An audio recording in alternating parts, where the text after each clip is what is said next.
Hey, I'm Rob Adler, and welcome to Understanding Upstate, the podcast dedicated to exploring what makes upstate New York such a unique place. Each week, my co-host Jim Search and I dive into a new upstate topic to better understand what's up upstate. And this week, we're taking a trip to the iconic venue known as the Broome County Veterans Memorial Arena, which means we're back in Binghamton, baby! Hell yeah. Music to my ears. Music to my ears. And, you know, I just want to make it clear to show the age of one of the co-hosts here that this will always be the Broome County Veterans Memorial Arena. I refuse to call it anything else other than. Am I dead naming the venue? Yes. Oh no. Yeah. Well, because that's, you know, fuck that shit. That's what it is. It's true. It's true. I'll say I think one of I've been outside the Broome County Veterans Memorial Arena. Man, that's a mouthful. Sure. BCVMA for when we shot our documentary, and it's one of my favorite moments in the documentary is right outside there. Yeah, it's an interesting building, and there's an interesting story that goes around it, and it's weird looking. It's very strange. It's something. It is something. It's reflective of like what architecture looked like in like the 70s. Of like, this is state of the art. Which is to say, not much. No. Well, hey, you know what? Speaking of not much, it doesn't take much effort to help us out. All you got to do is rate, review the show. Even just sharing an episode with a friend can help us out a lot. And if you throw us a 5-star rating and write us a positive review, you can also throw in, your favorite flavor of cream cheese, your favorite canal system in upstate New York, or a topic that you would like us to cover in the future. Yes. So help us out. Do it. Do it now. Well, not you're listening. Well, actually, you could do it now because you're listening, and you could do both those things at the same time. So as long as you're not driving, don't do it if you're driving. Pull over, find a cell phone lot, then do it. God, what a level! Everyone else, do it now. Yeah, go for it. Make this happen.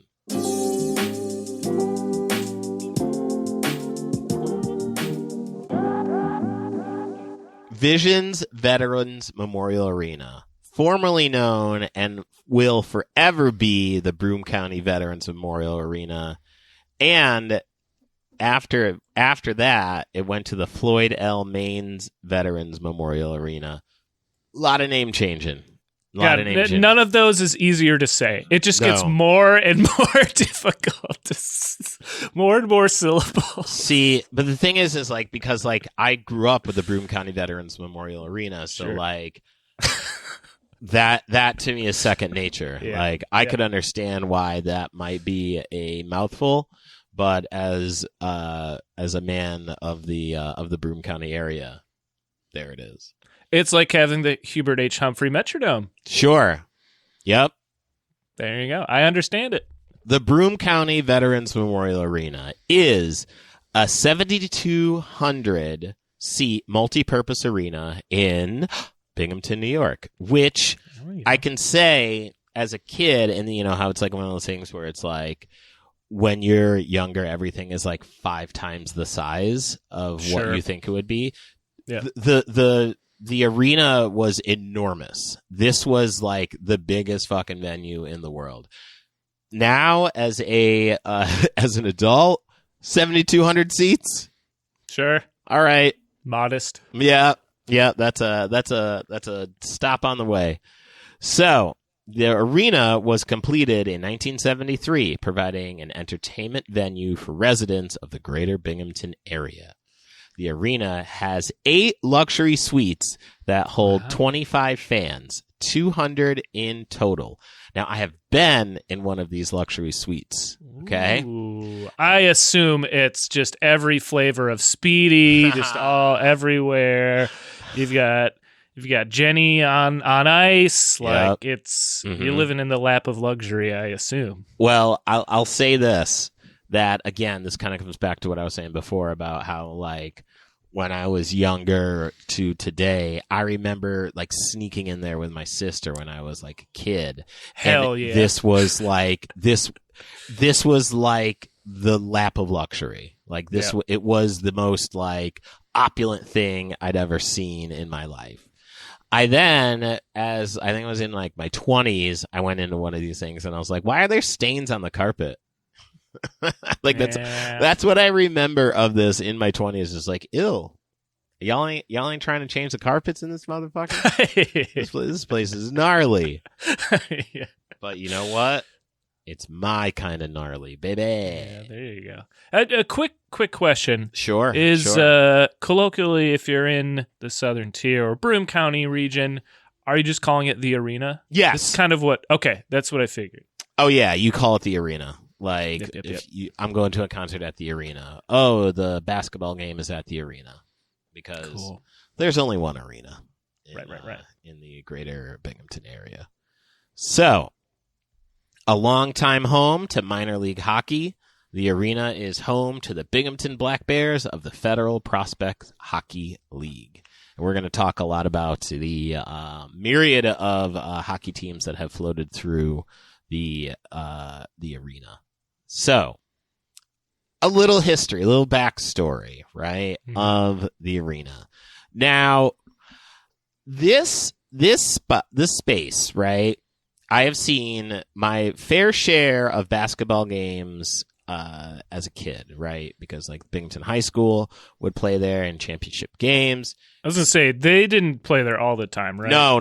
Special circumstance. This would be like for like the Southern Tier Athletic Conference. The stack tournaments are there, I believe. And, you know, the Stop DWI tournament it happens, which we're going to talk a little bit about a little bit later. We probably would have talked about some of this in our... Oh, goodness. What was that? The March. Yes. March. Pat's March episode. Yeah, when we were talking about the Binghamton High School basketball team's glorious ascent into the annals of basketball history in upstate New York. But what I can say is this venue, I have seen my fair share of high school brawls that have happened in the hallways of this arena. It's very much like the Warriors, all right? Like you had different high schools just parading around the hallway looking. They all have their own cute outfits, all coordinated. You got some people dressed up as baseball team, others with cool leather vests. Yeah. In spirit. I can't say that in the mid 90s that there was that much fashion coordination per se. Mm-hmm. So you had a lot of flannel shirts. This is like the rise of like Tommy Hilfiger, Nautica. Some real cultural appropriated hip hop wear probably was floating through there as well. Sure. But violence. There is pure violence in those hallways. And I will never forget. I was at a basketball game there. And I saw a couple dudes I know who were like sitting a little bit lower than me. And the Binghamton Police Department came up in there and snatched 3 of them out of there. Just grabbed them out of the seats and dragged them out. Why? Because they robbed someone earlier in the day. You can't all go sit together if you robbed someone, right? Yeah. Like, I wouldn't. You got to scatter yourselves to the wind. There's an old saying, and that is, you don't rob a bank and wait for the receipt. Nope. You just you get the fuck out of there. So that is the Jim Search firsthand retelling and recount of the of the personal experience of the Broome County Veterans Memorial Arena, colloquially known as the Arena.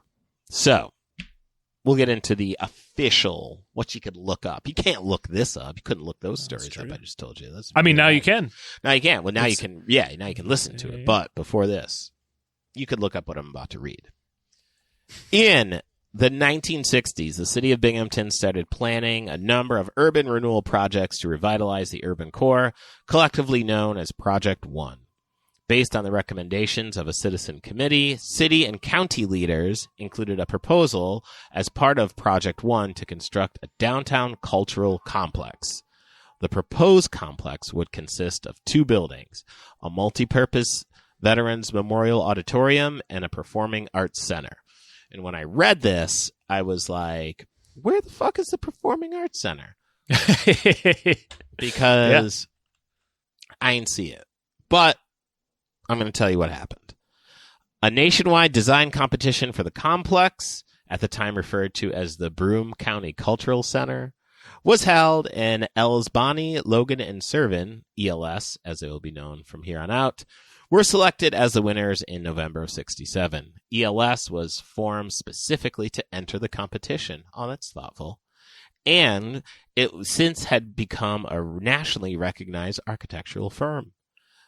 The winning design placed the arena between State Street and Washington Street and the Performing Arts Center along the river on Washington Street, with an elevated walkway over Washington Street that would connect the 2 buildings. And as a Binghamtonian reading this, I'm like, well, that doesn't exist. Like, that is not what we see when we take our trip through there. The arena plans used an innovative space frame-based design to avoid view-obstructing columns. Interesting. The first, and ultimately only phase of construction, consisted of the arena and a short part of the elevated walkway, lasted from 71 to 73, with a cost coming to $7.5 million at the time. Equivalent, and it's great that we have this nice little fun fact in here, $51.5 million by 2023 standards. Half of $100 million. The arena was built with 17,000 square feet of space on the floor with another... I thought it said 17,000 square foot dance floor. I was like, whoa! That would be huge. The biggest dance party in upstate New York. With another 12,000 square feet on the concourse, which has been, again, home to much blood spilled across those concourse area because Binghamton is a city of violence. The first act, the Ringling Brothers and Barnum and Bailey Circus, which I've been to, occurred in an unfinished arena in May of 73. I didn't go to the one in 73. I wasn't alive. But I did when I was a younger Jim Jam. Chicago played the arena's first concert with a young, scrappy Bruce Springsteen as an opener. Kind of wild to think of him as an opener. June 13th of 73. The ribbon cutting and first event on ice was the Ice Capades. Man, awesome. I'm telling you, flood of memories from all these fucking events. Holy moly guacamole. The complex's proposed second phase, consisting of the remaining elevated walkway and Riverside Performing Arts Center, was never built due to budgetary issues. And I'm like, this is where the other shoe dropped as I was researching this. I'm like, did I miss this? Did I miss the Performing Arts Center in the 20 some odd years I lived in Binghamton? What? The portion of the walkway built during the first phase remains as an extension of the arena, which I do know where that is. In place of the new Performing Arts Center, the county refurbished and expanded the Capri Theater, which became the Broome County Forum, which is where I had the pleasure of seeing Serling Fest 2024. Yeah. So, Rob, you've got some additional background on this here little arena of ours. I sure do. I again love to dig into old newspapers. And again, there's this really good resource online that is it's only New York State newspapers, basically. It's a New York great. State historic. I think it's New York nyhistoricnewspapers.org. And again, it goes back hundreds of years. And I was able to find a really nice article from the SUNY Binghamton newspaper, which is called Pipe Dream, and I love it. It's still going today. Yeah. To this day. And this is from an article in 1972 from September 22nd, just about kind of the background of the arena. And this was before it opened, right? It opened in 73. So let's read a little bit about the arena from the eyes of Binghamtonian or SUNY Binghamton students. All right. A new combination sports and convention center is nearing completion in the heart of downtown Binghamton, called the Arena, officially the Veterans Memorial Arena. That's right. The building, again, they're already calling it the Arena before it opens. The building will be the largest auditorium in the area. When the construction is completed, the arena will turn Binghamton into a major convention center. Jim, did that happen? I mean, how are we defining major? I guess is that's the better question. I mean, yes. In the area, yes. Okay. I would say if you look at the surrounding towns, when it came to major events, and we're going to talk about the bands and notable events that have come through. That's where they were. They weren't in Endicott or Johnson City. They were in downtown Fair Binghamton. enough. So there you go. Shit, I graduated out of that place. Wow. Got my diploma. Let's see. It will also serve as a hockey rink for a new Eastern Hockey League franchise team, which we've talked about that in a previous episode. I believe our Binghamton Whalers episode That's right. chronicled the history there. A ring for boxing and wrestling, a court for college and high school basketball, and a big top for circuses and an ultra-modern facility for trade shows.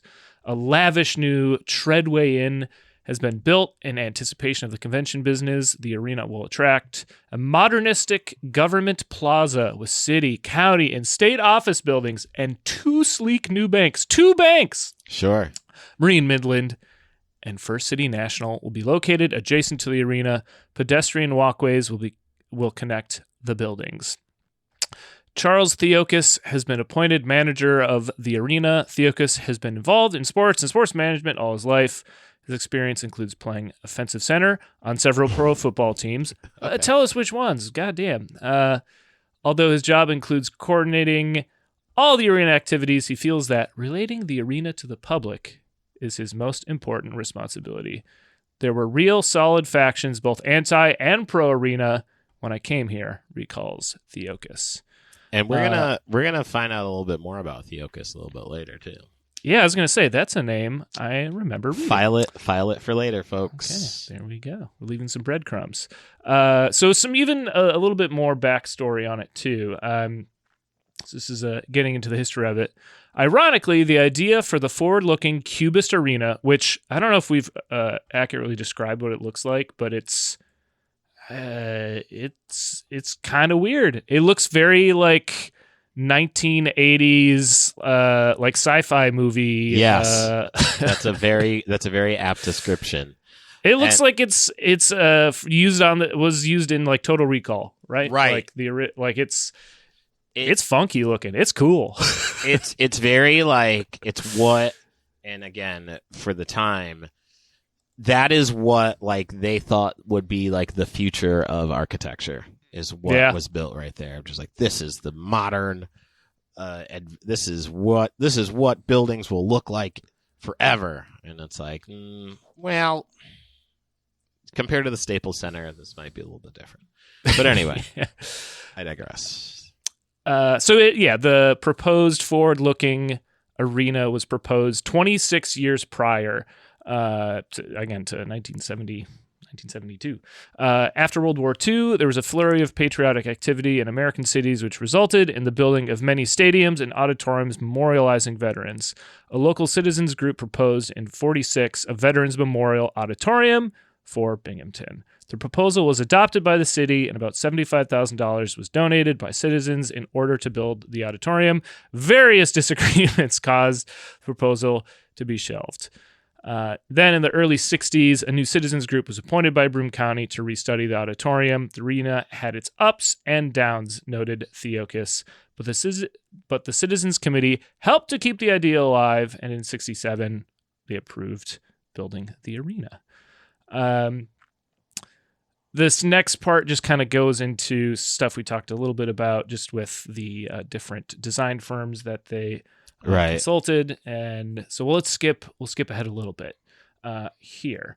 So just into the finance of the building, after the design was decided upon, the Broome County legislature subcontracted for the construction with a price tag of $6.7 million, which I think, again, it finally, by the completion, it was already over $7, right? Right. You said $7.5 million.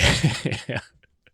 It was later found that the interior needed several extra features, costing another $300,000.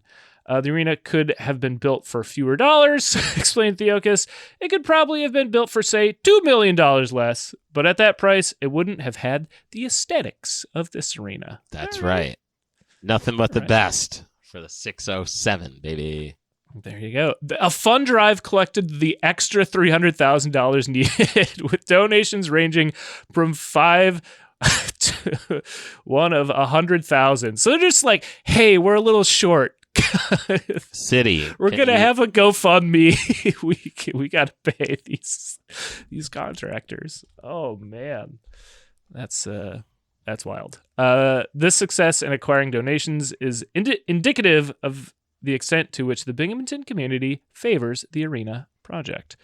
The cost of the Mammoth Auditorium will be more than offset by the business that will be generated by the visiting conventions. An average convention delegate spends $100 in 3 days for room, meals, and entertainment, transportation, and gifts. Which, again, this is 1972. Yeah, I mean, yeah, $100. It's what? Probably, like I don't know, $300. Yeah, more than that. God, that feels like a lot for a convention delegate to spend. Oh, I guess not. I thought he was saying $100 a day across 3 days. So that would be the purchasing power today would be $710. Okay, man, you could do some, Jim. If you had $710 to blow in Binghamton in 3 days, a long weekend, you could do some damage. Yo, right? you would live very like you would cap out. Right. Yeah, like you would quite frankly cap out at like I think at 300 to 400 I'm done. Yeah, I was gonna say I'm done. I was gonna say by like 500, right? Because like if like you a single person, right? Like a single person, like you can't spend more than $500 in downtown Binghamton over 3 days, right? No, because like what? Yeah, there's no way. You could start picking up tabs for other people. Maybe that's the route I would go to hit the 710.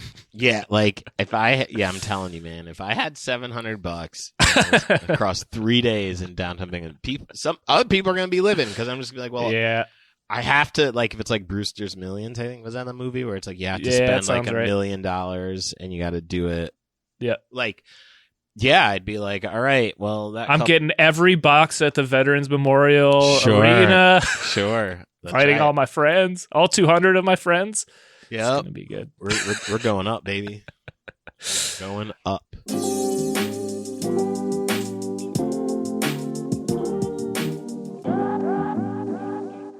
All right, let's jump to the final portion, which is the completion or the proposed completion. Sure. So the arena will be completed by May of 1973. That is 3 months past the original target date. A long construction strike delayed work. But after waiting 26 years for their civic dream to become a reality, Binghamtonians will probably accept the delay philosophically.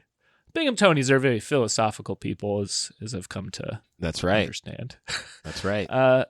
Meanwhile, the orange girders swinging midair, the cranes looking above, and the bulldozers plowing back and forth give the impression of a city on the move. Mm-hmm. Does the public resent the mod look of the arena? If anything, it's been a selling point, claims Theokas. A strong selling point. Whoa. All right. Yeah. I mean, again, I love it. It's you come around that corner off of, I forget what the main street in downtown is. Well, if you're coming, it depends where you're coming from. Like, if you're going there's the main strip. It's like where the whole Grummond cigar factory, Boscov's. Okay, well, that's Main Street. Oh, okay. I didn't know if it was Main Street or... But yeah, you go down Main Street and you take a right?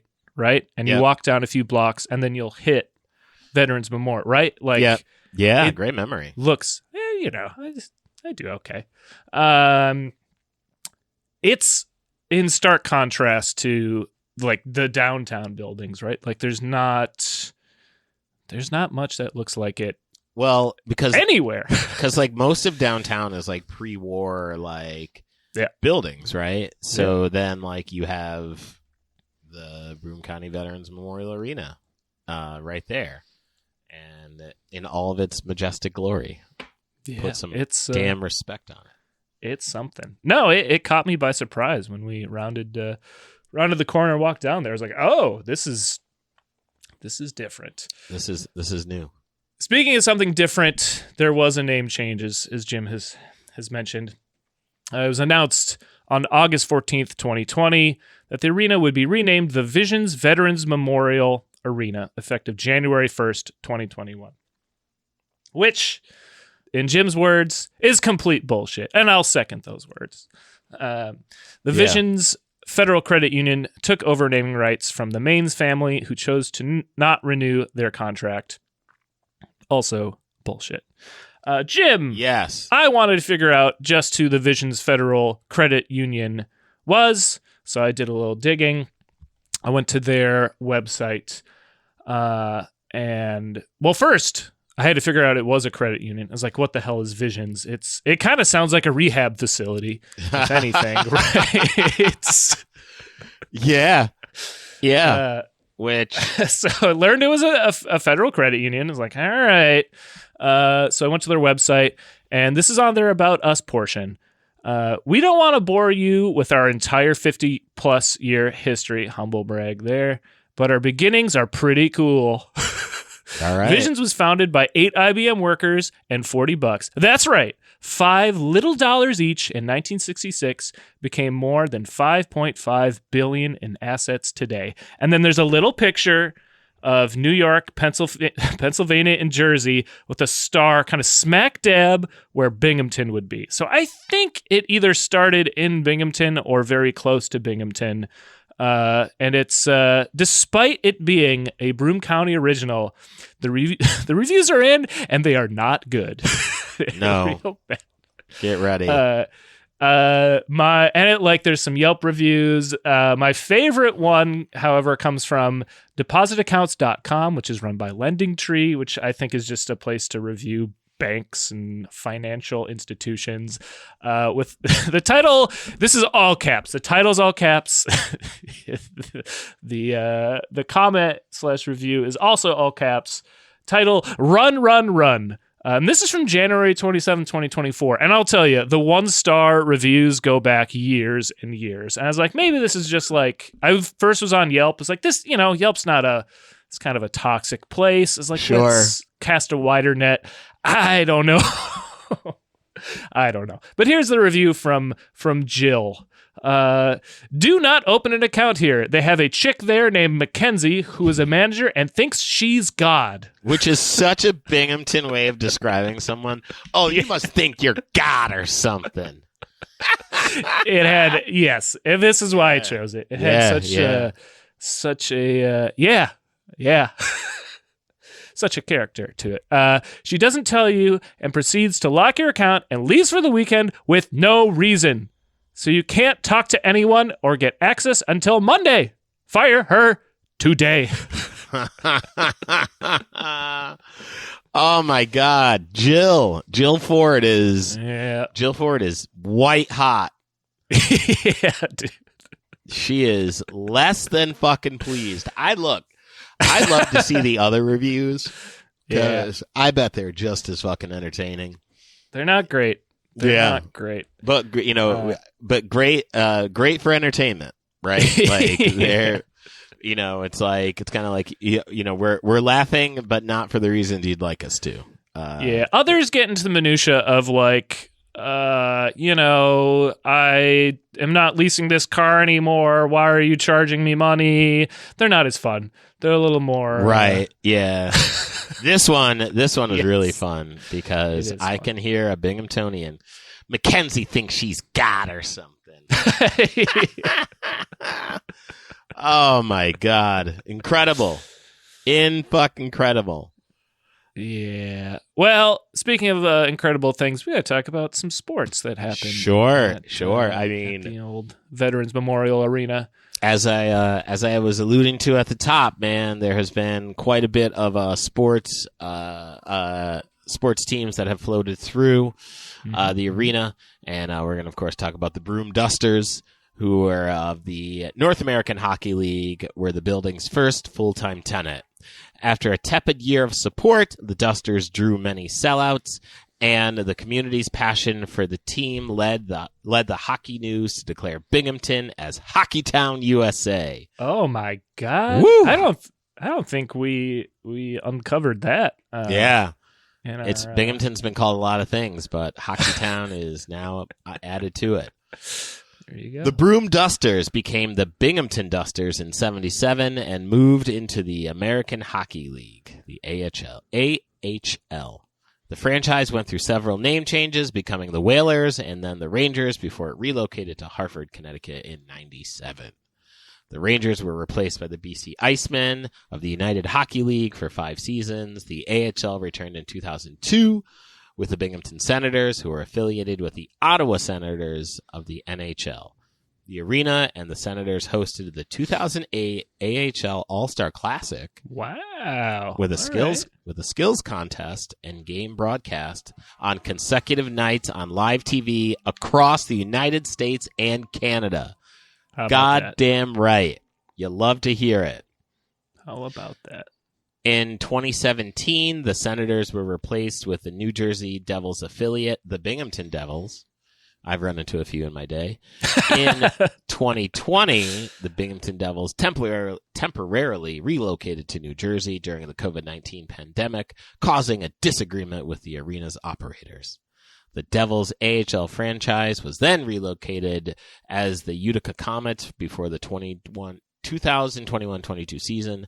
The arena then agreed to a lease with the Federal Prospects Hockey League, the FPHL, to add an expansion team called the Binghamton Black Bears, so much alliteration there, for the 2021-22 season. Now, the New Jersey Nets of the NBA, the Hartford Whalers, the Washington Capitals, and Ottawa Senators of the NHL have all hosted exhibition games at the arena.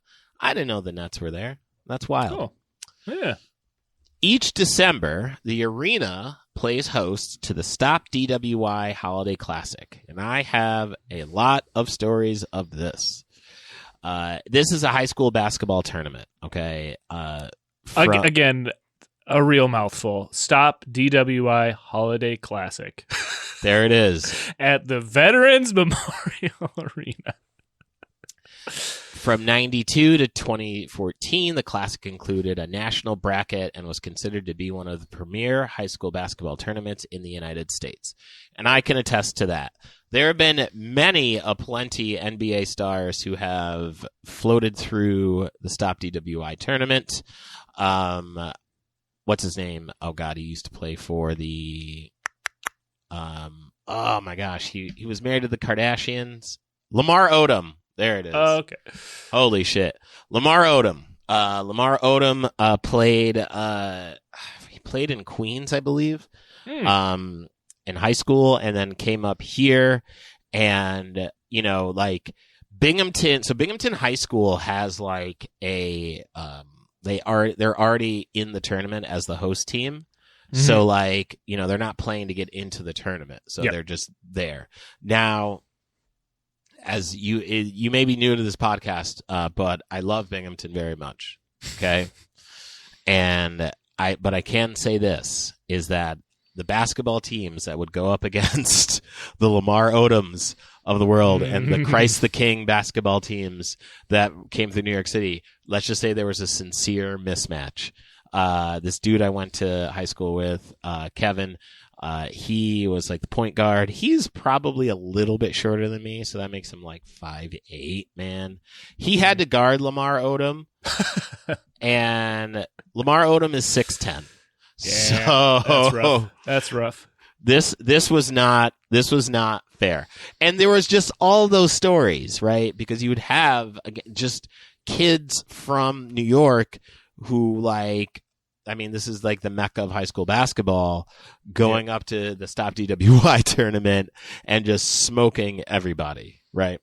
So when I say that this was the premier, when they say this is the premier high school basketball tournament in the United States, they are absolutely correct. There's a lot of very talented kids who have gone through this tournament. In 2016, the arena hosted the New York State Public High School Athletic Association Boys Basketball Championship. So there's a big fancy acronym for that. Now, that, in a nutshell, is sports in the arena. Rob, there's been sports, but there's also been some very notable events. And I think the Speedy Freaks and Rattlesnake Pete's would love to hear all about them. Let's do it. All right. So the arena has hosted notable names in entertainment, including, but not limited to, AC/DC, Bob Dylan, Rod Stewart, B.B. King, Bon Jovi, The Eagles, Kenny Rogers, Aerosmith, Fleetwood Mac, Tom Petty and the Heartbreakers, Rush, Metallica, Van Halen, Def Leppard, Elton John, Keith Sweet? I don't know. Sweat. That is. That's Keith. That word is sweat. Indeed it is. Keith Sweat. I'm sweating that one, I'll tell you what. Ringo Starr and his all-star band, Cher, Dolly Parton, Ozzy Osbourne, The Grateful Dead, Fish, Metallica, Green Day, Twisted Sister, Stone Temple Pilots, Darius Rucker, Goo Goo Dolls, Carrie Underwood, and Jeff Dunham. What a way to finish the list. Yeah, way to bookend that. Racist puppeteer. My friend went to go see Green Day at the arena. My friend Anthony. He flipped off the lead singer. What's his name? Billy Joe. Yeah, Billy. Yep. And he flipped off Billy Joe, and Billy Joe mooned him after he flipped him off. Yeah. Wow, that's fast. Quick on the draw. Yeah, he was. I feel like he was ready for that. Yeah. Wow. We got trade shows, Jim. Binghamton trade shows, the Binghamton Philharmonic, Harlem Globetrotters, and the Circus all make yearly visits. Elvis Presley also performed back-to-back sold-out concerts at the arena May 26th and 27th, just prior to his death in the summer of 1977. I just saw this. Do you know how old Elvis was when he died? When we think of like fat old Elvis?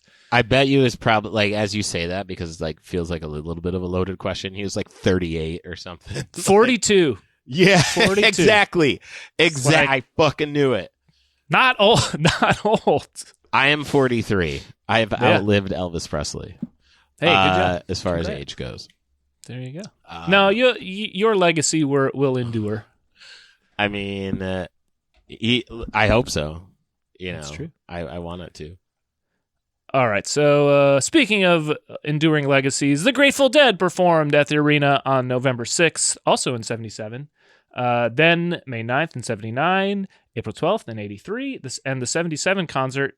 The 1977 concert was released in 2018 as Dave's Picks Volume 25.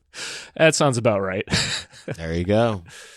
Let's see. On November 29th, 1984, Kiss performed at the arena as part of their Animalize World Tour. It was their last show with lead guitarist Mark St. John, in which he played the entire show. St. John had only played 3 shows, 2 in full with the group, before being prematurely replaced by Bruce Kulick. I should know that last name, but he was permanently replaced. What did I say? Prematurely? Prematurely. Before. I mean, he might have. Listen, I'm editorializing here. I bet my man thought it was premature. Yeah. he probably wasn't ready to go, but they said, true. "Nah, dog, you out." I'm not even going to retake that. Fish, they performed December 14th, 1995. The performance at the arena was released as Live Fish Volume 1. All right, maybe they're up to 25 just like the Dead. Wow. Volume 1 at Veterans Memorial Arena. You love to hear it. Those are like big releases for, I mean, the big thing about both of those bands, Fish and Grateful Dead, is the studio albums not as good as the live ones generally. Well, the Fish do like their Madison Square Garden New Year's Eve show, right? Isn't that their big thing? I think I feel like they do like a residency too. Yeah. It's all about the live shows, right? World Wrestling Entertainment brought Raw to the arena a couple times. We got the May 15th of 95, April 21st of 97, July 20th of 98, June 13th of 2005. So quite a few visits. The 95 episodes are attended by WWE Hall of Fame member Beth Phoenix, who is a native of nearby Elmira. Are you familiar with Beth Phoenix? I'm not, but I am familiar with Elmira, New York, and I am familiar with the Raw tapings because I believe I went to one. Whoa! I want to say 97, maybe. I was at that one. Because I remember we were all like, we're going to fucking storm the ring. Who gives a shit? We never did. Because we wanted to not get arrested. Sure. I am looking up Beth Phoenix right now, and yeah, she definitely looks like she's from Elmira. Okay. I'm here to say that. And she was so she didn't attend as a wrestler. She attended as a grade school student. She won 4 tickets by winning a coloring contest in a local newspaper. And she would go on to become multiple-time WWE Women's Champion and WWE Divas Champion before becoming a member of the WWE Hall of Fame. I don't think there's any other episode that has more acronyms and just more. Sure. It's at least 3 words to describe anything. This episode. And she's wife to fellow WWE superstar Edge. Not the Edge, who's the guitar player for U2.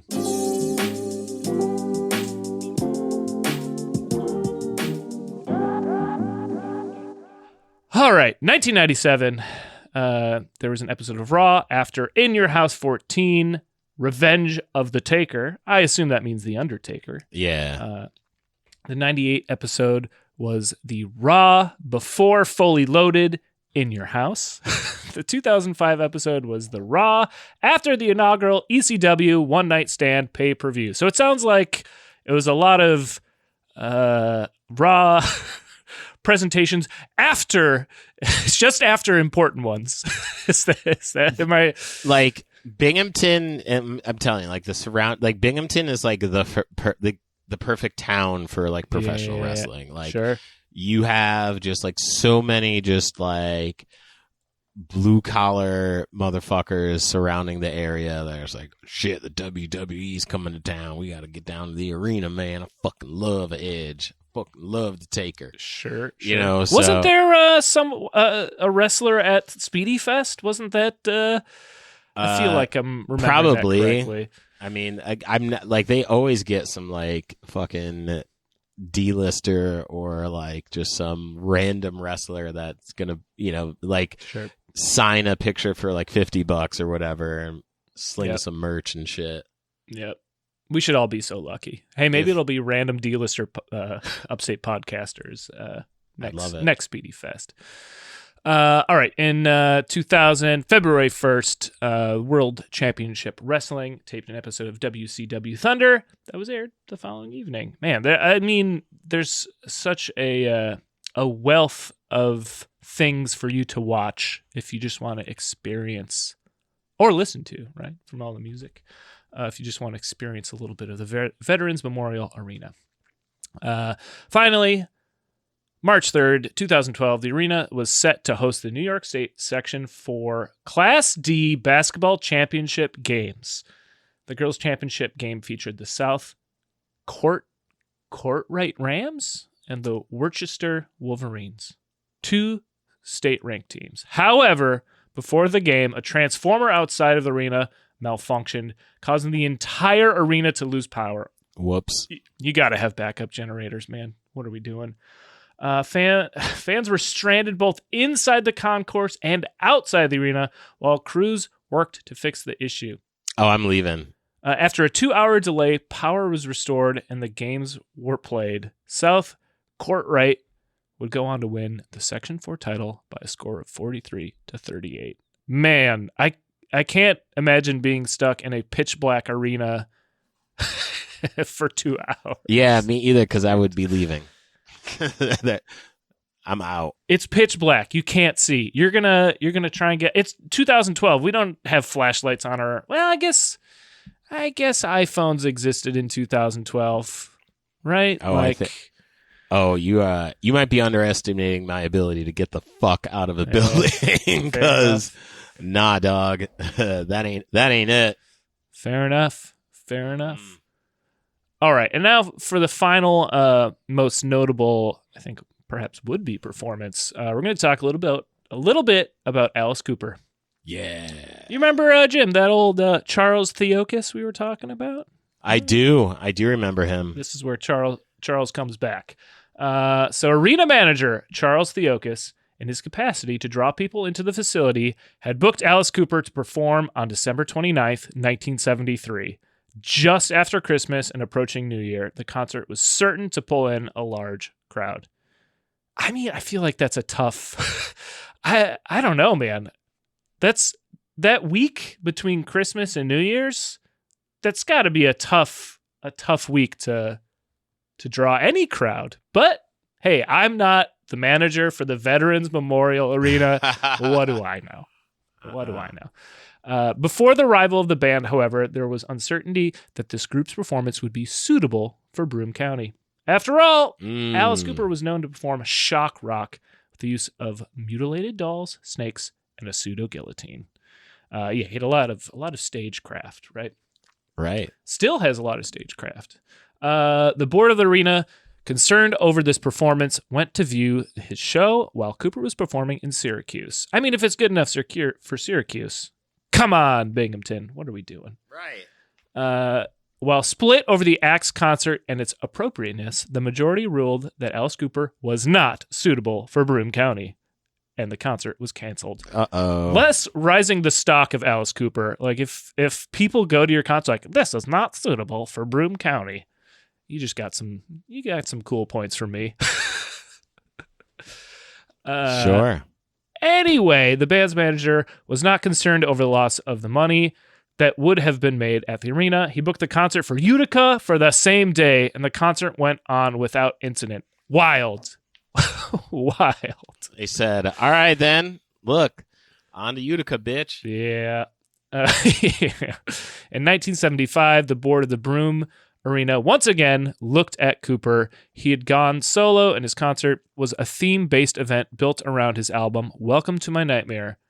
It would be one of the many theme-based albums and brought Cooper to the forefront of the music scene at the time.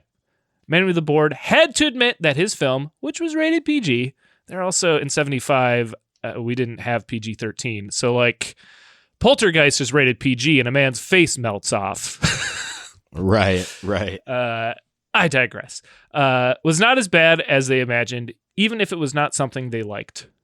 All right, that's fair. Cooper had been amenable during this whole time, and the board relinquished to allow him to perform. I think by all accounts, Alice Cooper is rumored to be a nice guy for like... Yeah, I could see that.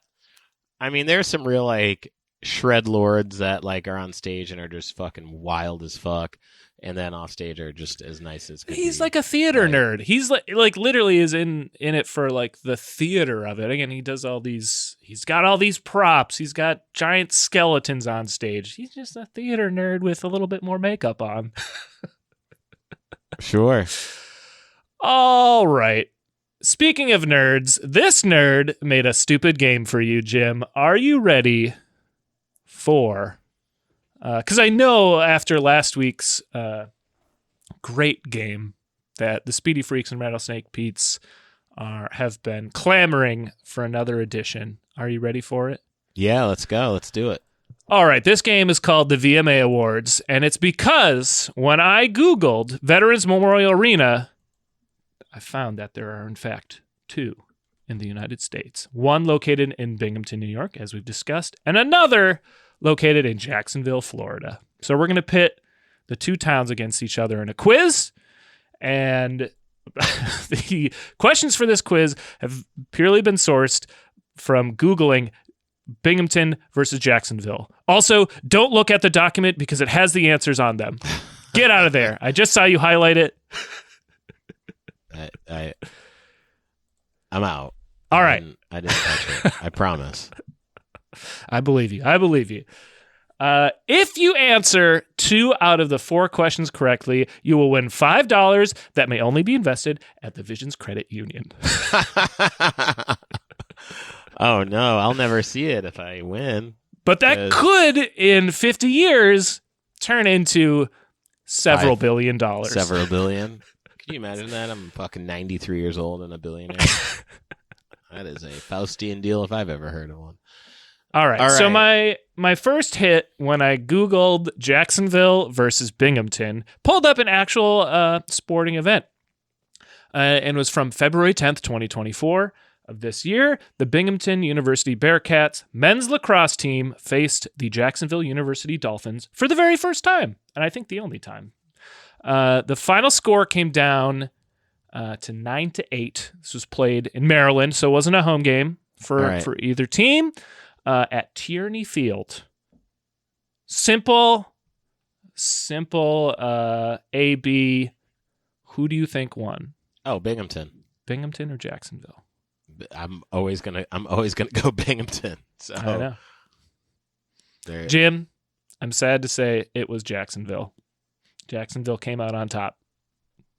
You still got 3 more, though. You're not out of it yet. And I read some quotes from the Jacksonville coach. He had some very nice things to say about the Binghamton team. Said the goalie was one of the finest goalies he had ever seen in all his years coaching men's lacrosse at Jacksonville. Only specifically at Jacksonville. But anyway, seems like it was a good game. Again, 9-8. It was a real nail-biter. All right. Next thing I came up with on the Google search was the cost of living. And it is more expensive in Jacksonville. But how much more expensive is it? Multiple choice again. 4 choices. Is Jacksonville 10%, 15%, 20%, or 25% more expensive than Binghamton? I'm going to say Binghamton. What? I'm just fucking with you, man. I told you every answer is just going to be Binghamton. It's Binghamton versus Jacksonville. Well, home team, man, so we're going to go Binghamton. I'm just fucking with you. What was it, 10, 15, 20, or 25%? Yeah. Okay. I'm going to say 15% B. Oof, it's 25% more expensive. Oh, wow. Okay. Yeah. Who'd have thought? Yeah. Although, when you read it, it's like you need an average income of $30,000 in Jacksonville is what you need. I was like, that's what you need in Jacksonville? So it's sub 30,000 in Binghamton. Okay.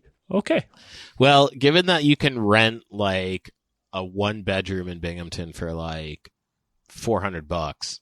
Yeah. That sounds about right. You could buy a house for your mortgage would be like you could get a mortgage for like $1,000, $1,200.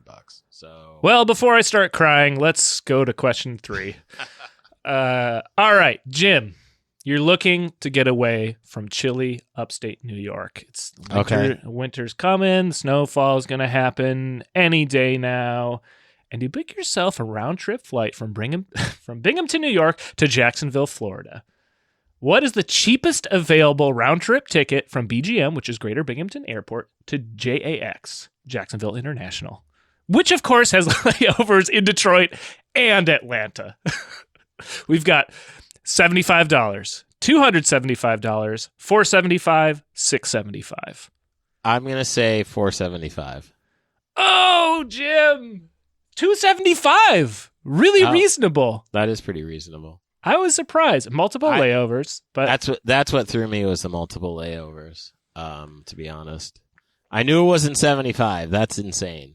no, maybe I know. Maybe like remember that like pocket right after the pandemic started before everything shut down and airlines were like, you can fly to Bora Bora for $3. Just please get on a fucking plane. Yeah.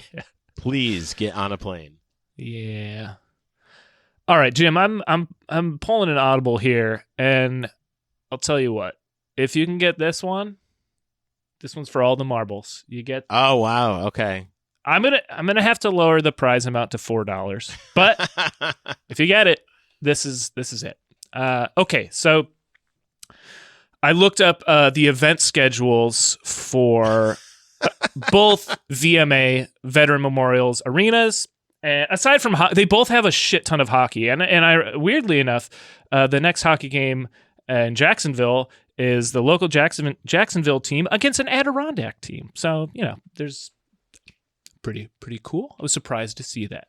Anyway, aside from local sporting events, I looked up the next two main events at each arena. Okay. And I picked one. And you just have to say which arena this will be happening at. All right. I think you know where I'm going to go, but Sure. All right. Hey, it is the Harlem Globetrotters. Will they be in Binghamton for the VMA's next main event there, or will they be in Jacksonville for the VMA's next event there?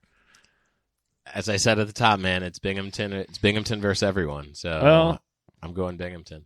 Jim, you better call up the Visions Federal Credit Union and let Mackenzie know you would like to deposit $4. Could you imagine going in there and be like, yeah, I want to open an account? Like, all right, what's your first deposit? $4. $4. Excuse me? You heard me. $4. I'm gonna do it better than those those 5 dudes from IBM or however many it was. Right, and I'm specifically going to ask for Mackenzie. Yes, I think you have to. She thinks she's God. I mean, you should go straight to God, right? Like, why go anywhere else? That's right. Why go anywhere else? So the Harlem Globetrotters are on their way back to the Veterans Memorial Arena. They sure are. They Hell sure are. yeah. It's like early January. Yeah. Early Jan. Oh, Yeah. huge. Playing the Washington Generals, I believe. I was gonna. Yeah, I think that's right. I think they're on the schedule for that week. Well, that's the only team they play. I know. Indeed. I want to confirm that, but I feel like It's that or the Marshals. I can never. no, it is the Washington Generals. Yeah, there we Yeah. go. There we go. God, Perfect. could you imagine playing for them and just like, well, we're gonna lose again? I was literally thinking about it just before we got on. God, that's got to be it. They're like, what's their record has got to be like 0 for like 300. I think they actually won once. They've won once or twice. And can you imagine being How disappointed must you be if you got tickets for the Harlem Globetrotters and the fucking lost? Oh man. Well, yeah, that's 1 in a million right there. Yeah. Well, glad to know I went 1 for 4. That feels pretty good. Sure. Again, man, you're going, Binghamton versus everyone. It's true. That's the fucking vibe, baby. It's true. Well, hey, speaking of the vibe, it would really vibe with us if you, again, subscribed, rated, and reviewed the podcast. Let us know your favorite event that ever occurred at the Broome County Veterans Memorial Arena, the BCVMA for those that are, in the know, which is now you. And if you want to have a friend be in the know, share this episode with them so they can learn all about the arena. Jim. What up? I'm really blanking on a transition here.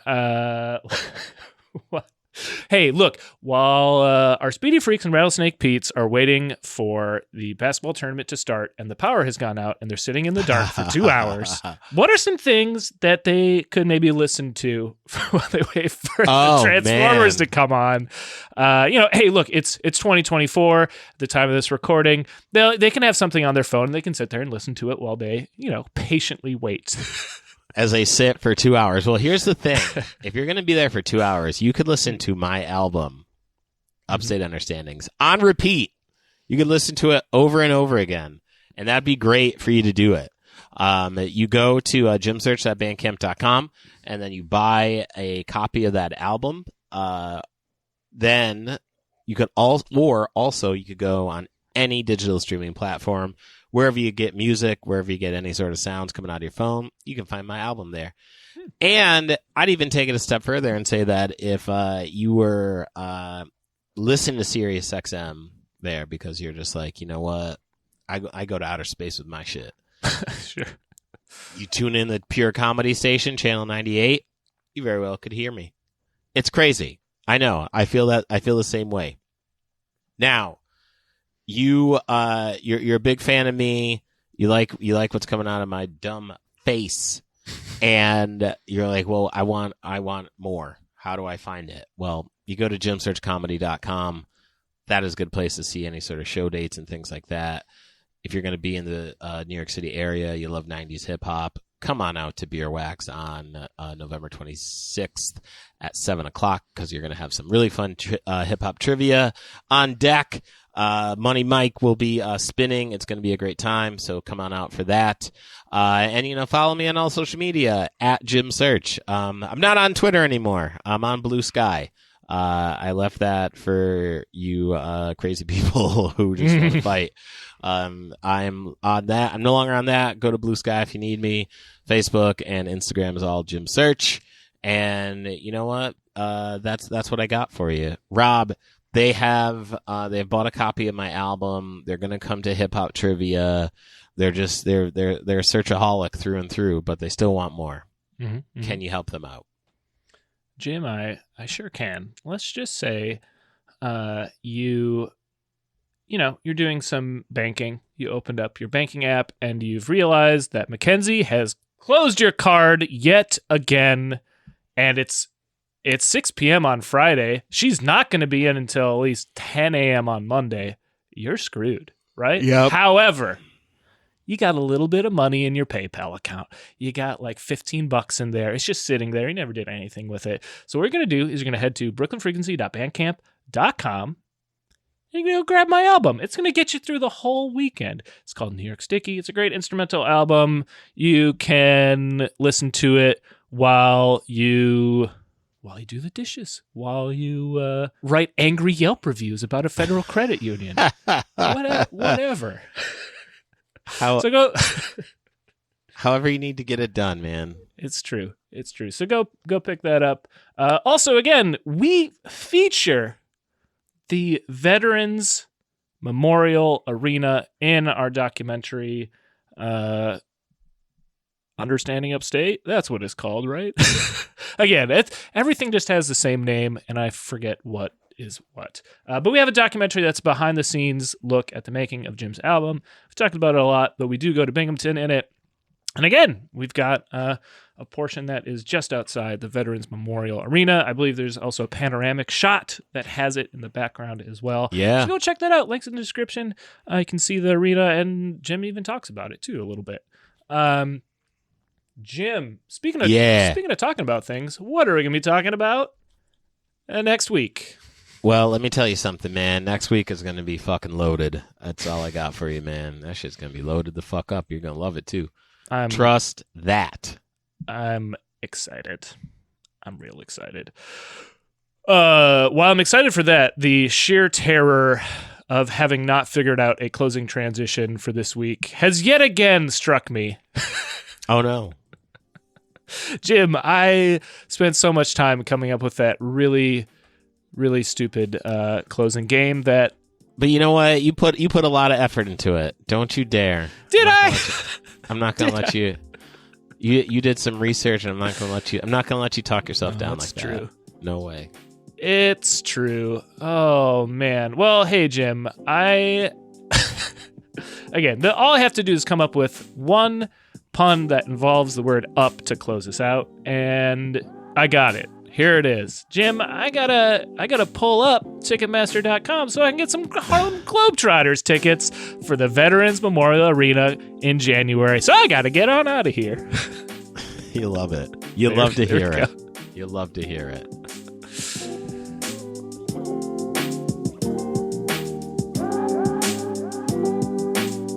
Understanding Upstate is a podcast hosted by Jim Search and Rob Adler, edited by Rob Adler, and music from Regal Monk.